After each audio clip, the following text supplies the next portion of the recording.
네, 시작하도록 하겠습니다.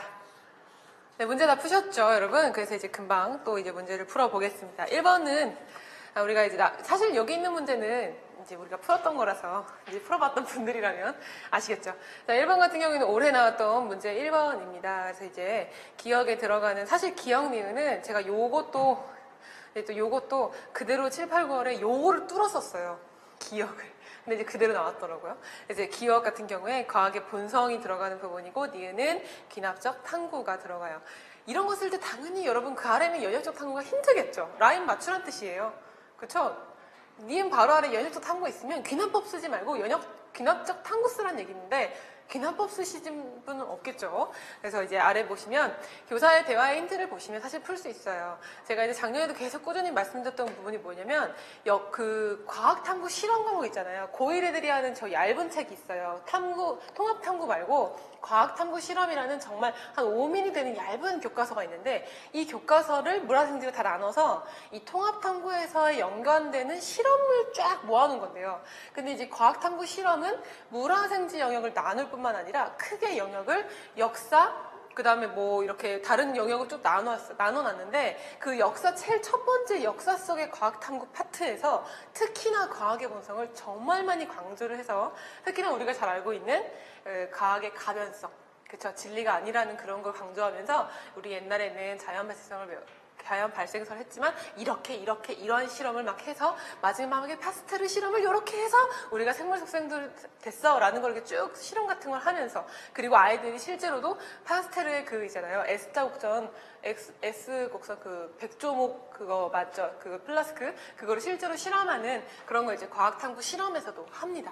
그래서 그런 것처럼 그 파트 역사 속의 과학탐구가 과학의 본성을 엄청 강조하는 거였어요. 그래서 아래 교사 B의 대답도 보시면 뭐 과학의 잠정성, 과학적 방법의 다양성, 뭐 과학 윤리, 기술 사회 상호 관련성, 과학적 모델의 특성, 관찰과 추리의 차이 뭐 이런 등등의 것들이 전부 다 기억, 과학의 본성과 연관된다라는 거고요. 그 아래 보시면은 이제 니은에 대한 거는 니은의 방법을 지도하기 위해서는 관찰을 통해 수집한 다양한 사실을 토대로 일반화가 키워드였겠죠. 그래서 이제 과학적, 귀납적 탐구를 쓰시면 되는 거였습니다.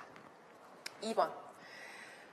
자, 2번 보시면요. 이거는 이제 재작년이죠. 그러니까 올해 문제가 아니라 작년 문제, 물리 문제 중에서 이제 일부로 나타낸 건데요. 학생 A 생각이 있고 사실 B 학생도 있는데 A 생각만 배운 데까지 적용할 수 있어서 이제 앞으로도 문제가 나올 때요. 아직 기본 반이기 때문에 사실 우리의 인용에는 제가 최대한 사실은 최신 기출을 많이 풀어보려고 노력을 하는데 최신 기출 문제 쫙 보시면 아시겠지만 문제가 이제 통합되어 있는 게 많아요. 그러니까 이 문제는 1단원에서 나온 거고 이 문제는 2단원이고 이게 아니라 그냥 그 문제 하나에 1, 5단원이 합쳐서 나오고 막 이런 추세라 여러분들 갑자기 그 문제를 하나 다 주면 아직 안 배운 게 막 섞여 있어서 이런 식으로 초창기에는 제가 풀 수 있는 파트만 드립니다.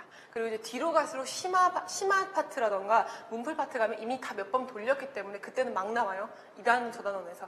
아직 보시면 다음은 과학 지식이 발달되는 과정에 대한 두 학생의 생각을 정리한 것이다. 한 학생만 나와 있죠. 학생의 A의 생각 보시면 과학은 실험이나 관찰을 통해 얻은 데이터를 일반화하는 과정에서 발달한다고 생각해요. 이거 뭐겠어요? 당연히 귀납주의. 아직 사실은요, 이거 안 배웠어요. 지금 문제 보시면요, 아래 문제 보면 과학 지식의 발달 과정을 설명하는 학생 A의 과학 철학의 관점을 쓰라 그랬거든요. 근데 과학 철학 아직 안 배웠어요. 이게 2단원에서 배워요. 아까 과학 사철학 있었죠? 거기서 배우는 거라 안 배우는데 그냥 기본적인 귀납주의는 있으니까. 그래서 아직 이제 곧 할 건데. 그래서 어쨌든 귀납주의예요. 그래서 귀납적 경험주의라고 해도 되고 귀납주의라고 해도 되는데 그 과학 철학의 한계를 찾아보시라고 이 문제를 풀라고 낸 거예요. 그래서 보시면 아랫부분을 보시면 아래에서 세 번째 줄 보시면 학생의 생각에 이처럼 우리는 관찰과 실험을 통해서 객관적인 사실들을 많이 수집하면 그것으로부터 일반화된 과학 지식을 만들 수가 있어요 라고 했습니다.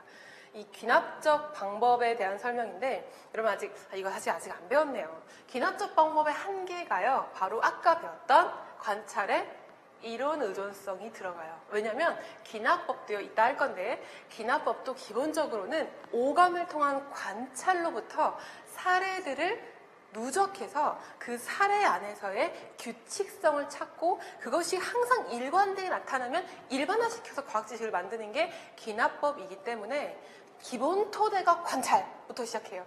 그러니까 귀납법의 가장 큰 한계 중에 하나가 뭐냐면 관찰의 한계예요. 그 관찰의 한계라는 건 관찰의 이론 의존성이 답이 되겠습니다. 그래서 관찰의 이론 의존성. 예시를 하나 들려고 했잖아요. 물론 예시를 우리는 생물이니까 생물 쪽으로 들고 싶겠다마는 그런 거 많지만 이게 물리 문제니까 물리에 맞춰서 한번 생각을 해보자면 거기 중간에 있는 예시 학생이 하는 얘기를 보면 뭐 공을 가만히 떨어뜨리면서 뭐 하니까 어쩌고 나오잖아요. 뭐 등가 속도로 낙하한다는 걸 알 수 있어요. 막 이런 거 나오는 것처럼 여기서 관련된 관찰의 이론 의존성 대표적인 게 뭐냐면 실제로 우리가 그 중력이 존재할 때 이렇게 공기의 저항이 없으면 사실은 같은 무게가 서로 다를지어도 같은 속도로 떨어지잖아요. 근데 아이들은 또 그냥 분명히 상황 선생님 비디오 같은 걸 보여주고 얘하고 얘가 동시에 떨어지는 걸 날개하고 쇠구슬이 동시에 떨어지는 그 유명한 영상 있잖아요. 그걸 틀어줌에도 불구하고 아이들은 본인의 가치와 기대와 신념에 의해서 아니야 무거운 게 살짝 먼저 떨어졌어. 이런 식으로 관찰을 한다는 거죠. 그런 게 대표적인 여기 예시로 하나 써주시면 돼요. 무거운 곳이 좀 더 먼저 떨어졌어 라고 말하는 것처럼 자신의 기대나 신념에 의해서 관찰을 결론 지을 수 있다. 다시 무거운 것에 조금 더 먼저 떨어졌어 라고 말하는 것처럼 자신의 가치나 신념이나 이런 기대에 의해서 관찰을 진술할 수 있다. 이런 게 예시가 됩니다. 자, 그러면 한번 3번을 풀어볼까요? 여러분 이 3번 문제가 바로 작년 문제의 마지막 문제였고 이 마지막 문제 중에서 우리가 이제 배운 거는 사실은 과학적 소양 파트 문제밖에 못 풀기 때문에 그거 갖고 왔어요. 여러분 지금 보시면 교사 A에 아까 많이 설명했으니까 간단하게 할게요. 교사 A의 수업계획 보시면 심장의 구조와 기능을 설명할 수도 있다가 끝이에요. 실제로 수업 과정을 읽어보시면요. 그냥 모식도에 설명을 하고 구조 그려보고 주요 기능 설명하고 끝나요. 그럼 당연히 무슨 수준이겠어요? 제3수준이죠. 여러분 이게 제3수준이고 아래 교사 B도 읽어보시면 구조와 심장을 이해하고 학습 목표가 구조와 심장을 이해하는 데 뿐만 아니라 심장마비로 인한 사망률을 줄일 수 있는 방안을 실행할 수 있다가 학습 목표죠. 실행까지 가는 거니까 제5수준이구나 라고 할 수 있어요. 자, 되게 중요한 말씀 한마디 드릴게요. 우리가 생물교육론을 문제를 풀 때요. 실제로 시험장에서 시험 문제를 푸실 때 이런 생각을 해요. 이 문제 쉽네. A는 3수준이고 B는 5수준이지. 그리고 이제 이유를 쓰라고 했으니까 문제에서 판단의 이유를 쓰라고요. 그럼 막 이유를 나름대로 써요. 여러분 3수준, 5수준 답을 맞다고 체킹될지언정 이유 같은 것들에서 부분 점수가 막 까이거든요. 그럼 잘 생각해봐요. 여러분들이 채점자예요.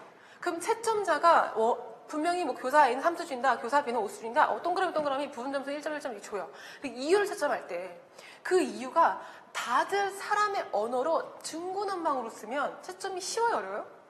어려워요. 그러면 우리가 이런 걸 정말 정확히 인지하고 있어야 돼요. 항상 전공이든 교육학이든 생물교육론이든 뭔가를 설명하거나 이유를 쓸 때는 반드시 주어진 걸 그대로 따라해서 써야 돼요. 즉 무슨 말이냐면 내가 제3수준이라고 교사 A를 지칭했다면 교사 제3수준이 적혀있는 설명 있죠. 교실 수업 상황에서 과학적 어휘와 용어를 사용하여 과학적으로 설명할 수 있다. 이 부분이 어디에 해당하는지 말하고 거기서 끝나는 게 아니라 얘가 4수준이 될 수 없는 이유도 설명하셔야죠.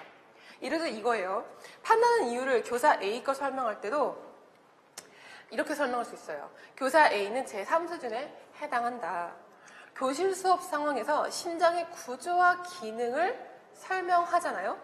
그죠? 근데 얘를 그 설명에서 심장의 구조와 기능을 설명해서 과학적 어휘와 용어를 사용해서 설명할 수 있지만 여기까지는 그 제3수준에 대한 걸 설명한 거예요.